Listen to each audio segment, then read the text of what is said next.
Coucou tout le monde. Alors, aujourd'hui, cette semaine, on va travailler sur la comparaison de nombres à virgule, de nombres décimaux.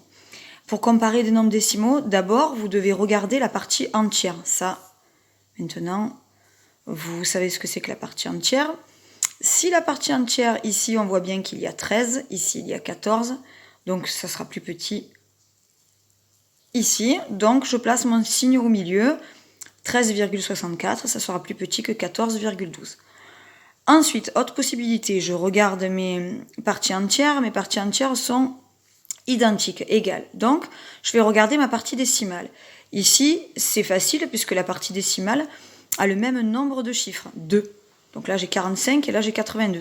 Donc, vous pouvez faire ça, comme 45 est plus petit que 82, 17,45 sera plus petit que 17,82. Ou, vous pouvez regarder d'abord le chiffre des dixièmes. Ici, j'ai 4 dixièmes, ici j'ai 8 dixièmes. 4 dixièmes, c'est plus petit que 8 dixièmes, donc 17,45, ça sera plus petit que 17,82.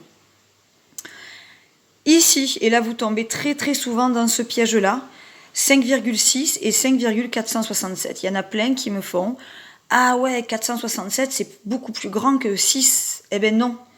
Il va falloir que vous placiez des zéros dans la partie décimale. Vous savez que ça ne change rien au nombre, au contraire. C'est le même nombre. En fait, 5,6, c'est comme si c'était 5,600. Donc là, j'ai le même nombre de chiffres dans ma partie décimale. J'en ai 3. Hein. Ça va jusqu'au chiffre des millièmes. Donc là, je peux comparer. 5,600, je vois bien que c'est plus grand que 5,467. D'accord ? Certains l'auront vu tout de suite parce que ils observent le chiffre des dixièmes et ils voient que là il y avait 6 dixièmes, là il y avait 4 dixièmes, donc du coup 6 dixièmes c'est plus grand que 4 dixièmes. Donc ici, réfléchissez, le 4, ma partie entière est identique, faites toujours ça, ne partez pas directement dans la partie décimale parce que parfois vous vous faites avoir. Là, j'ai 6 dixièmes, là j'en ai que 2. C'est pas parce qu'il y a 291, si je veux aller jusqu'au millième, je peux, hein. Je comble.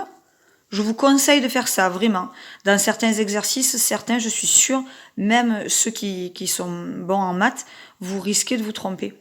Donc ici j'ai 4,600, ici j'ai 4,291. Je place mon signe mathématique au milieu. Ici, on fait bien attention de ne pas se faire avoir. Ici j'ai 16, ici j'ai 17, donc obligatoirement 16,32, ça sera plus petit.